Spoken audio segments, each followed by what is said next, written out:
So today I'm going to be going over my thoughts on why right now I think buy-to-let is not a good market to get into. And I think there are 4 things which are driving this, which I'm going to be telling you about. I'm also going to be going over a step-by-step process on how you can assess for yourself just to see if I'm right or wrong. And I'm going to tell you why these things have changed fundamentally from the market of, say, the last 25 years. And as part of this calculation, I'll be showing you what most people miss. So the first thing I just want to say is that, look, I'm a financial planner, so you could say that, I might be a bit against property. The truth is that really is not the reason I'm making this video. I'm creating this video because I quite regularly get asked a question as far as a new avenue for investing from prospective clients. And my views are, yeah, buy-to-let can work really well for some people and can be one of the best ways to grow your long-term wealth. So I generally support it. The problem is, I see that there is a mixture of factors right now, which means you absolutely have to run the figures carefully. And the main issue I come across is people buying into the idea of having a rental property as a concept because it's more tangible and all the rest of it, rather than assessing the figures and the risks in the cold light of day. And that's what I'm going to be helping with today. So in my view, I think we need to take a step back and look objectively on any financial decision. Effectively look, why are we doing it? What does good look like? And also, what could go wrong? Basically, what are the risks that you're taking on as part of this investment? All right, so let's look at the big 4 factors right now, which I think are driving the buy-to-let market. Number 1 is the expected yield. So house prices right now are expensive. And as this data shows, they're currently at the highest value compared to incomes that they've been in September 2022.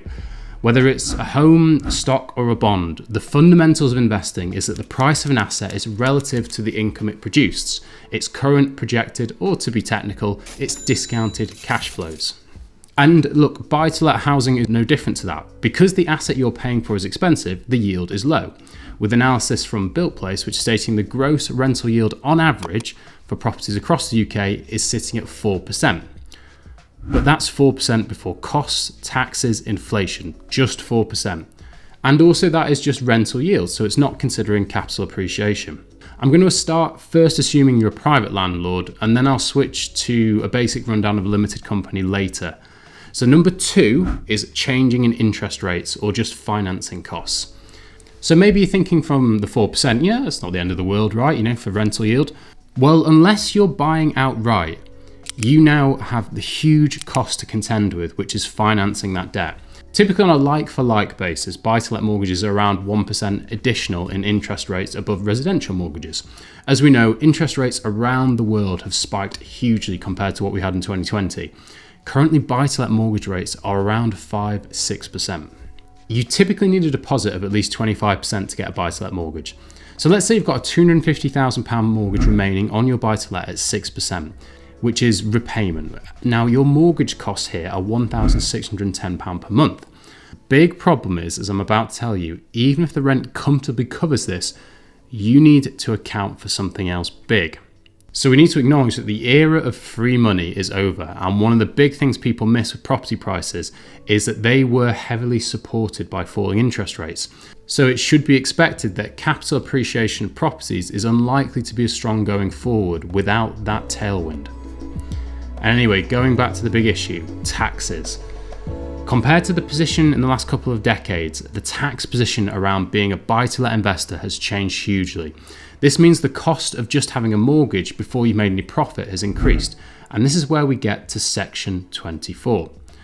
Section 24 is also known as tenant tax, and it means that landlords will only be able to claim tax relief on mortgage interest and other financing costs at a basic rate of tax. Prior to this being introduced, landlords were able to deduct fully any mortgage interest. This means significant extra tax bills for landlords who are already higher rate taxpayers.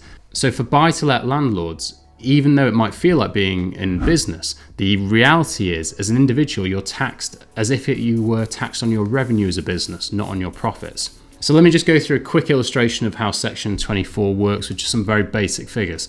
Let's say you've got rental income of £15,000, mortgage interest of £5,000. Under Section 24, you'll need to pay tax on the full rental income. That's £3,000 for basic or £6,000 for hire. You can then claim 20% of your mortgage interest payment relief back, which is £1,000, 20% of 5,000. Therefore, basic rate taxpayers will have to pay £2,000 tax on their rental income, and higher rate taxpayers will pay £5,000. Can you see how much worse off higher rate taxpayers here are now? This sadly isn't the only tax hurdle they put in your way, unfortunately. We have stamp duty, which as long as the property is above 40 grand is 3% or above.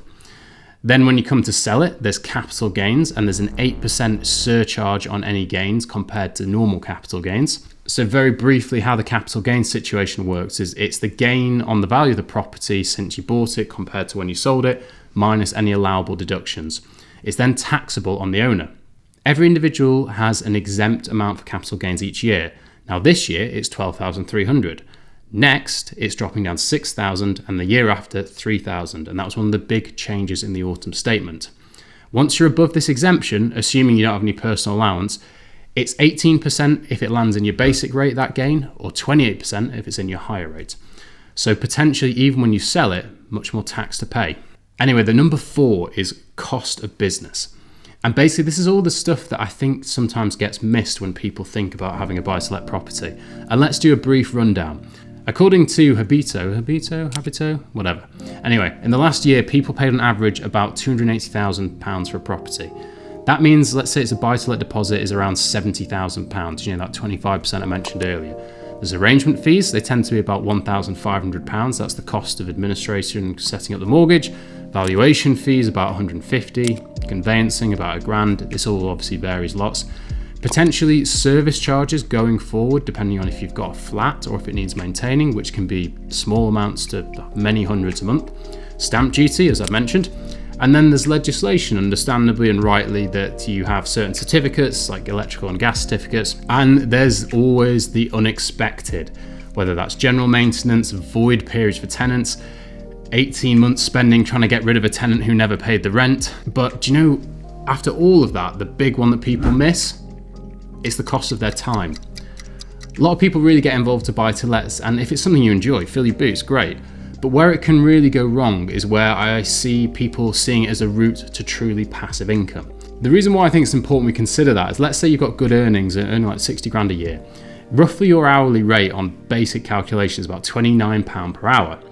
So whether you're renovating this yourself, dealing with tenant inquiries, or you're paying someone else to manage it, the point is there is going to be a cost there. And look, this is quite individual. This gentleman on this video says that it takes him 10 minutes per property per month. But I can speak from experience speaking with various clients who've told me a very, very different story.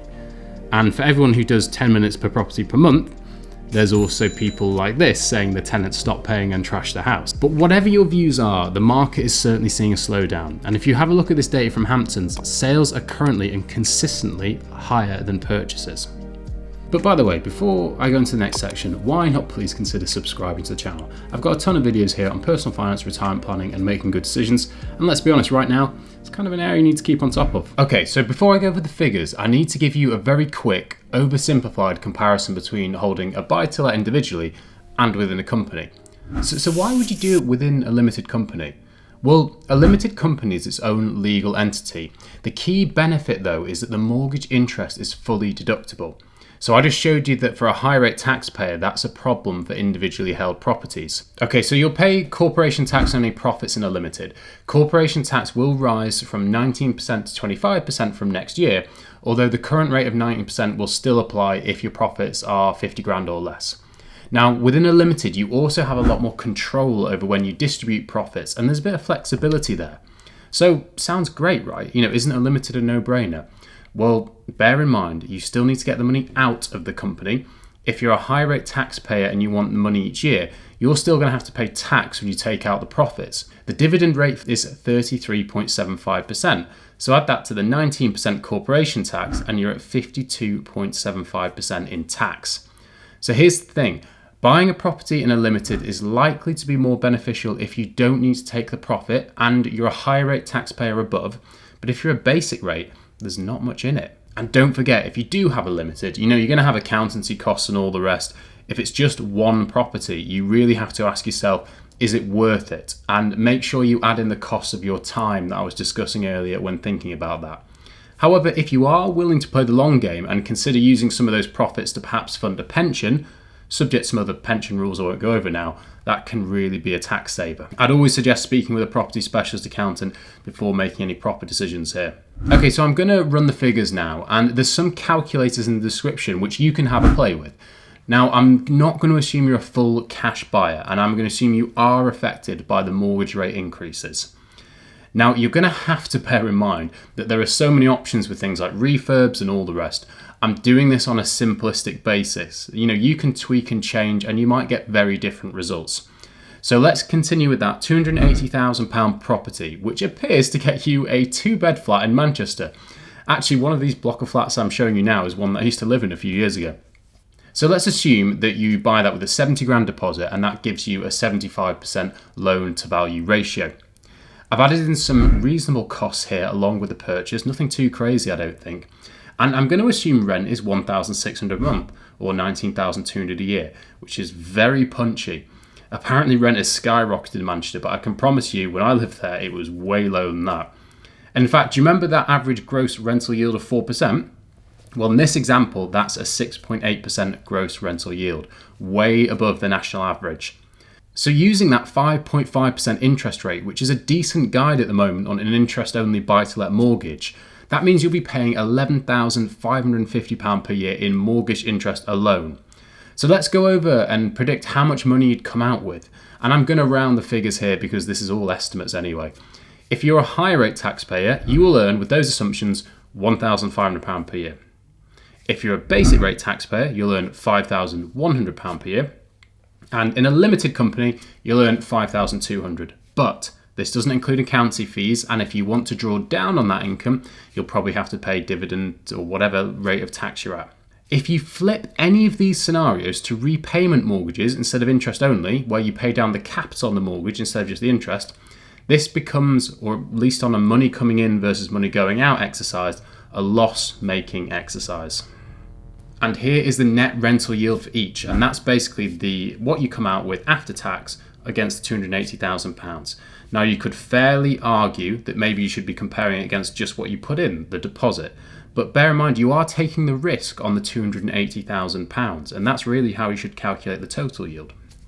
Okay, now let's flip the rental yield to that 4% national average. So if that happens, you're losing money. Isn't that a bit wild? On the average rental yield that there is nationally, if you need a mortgage at current rates, you earn pretty much small amounts or you lose money. This could be a big problem. As landlords come to the end of their fixed rate mortgages and have to refinance at high rates, research consultancy Capital Economics estimate there are 365,000 buy-to-lets that will become loss-making by the end of 2023. But I can hear you now saying, well, what about the house price growth? The capital appreciation. Well, hold on for that. So, what's the conclusion? You might be wondering, do I think buy-to-let is dead? The truth is, absolutely not. I do think we have to recognise that for the moment, the market has changed. The days where it seems like almost anyone can make money out of property, though, are truly gone. Financing costs, tax changes, a more competitive market shows that this really does need careful consideration. But for those who have large equity already built up in properties and are experienced landlords, I think there'll always be great opportunities to grow your wealth through property.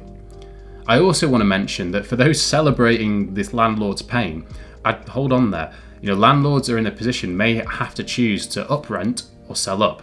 And that isn't necessarily a good thing. And I actually think the story going into 2023, 2024 will be the continued rental crisis this is going to cause.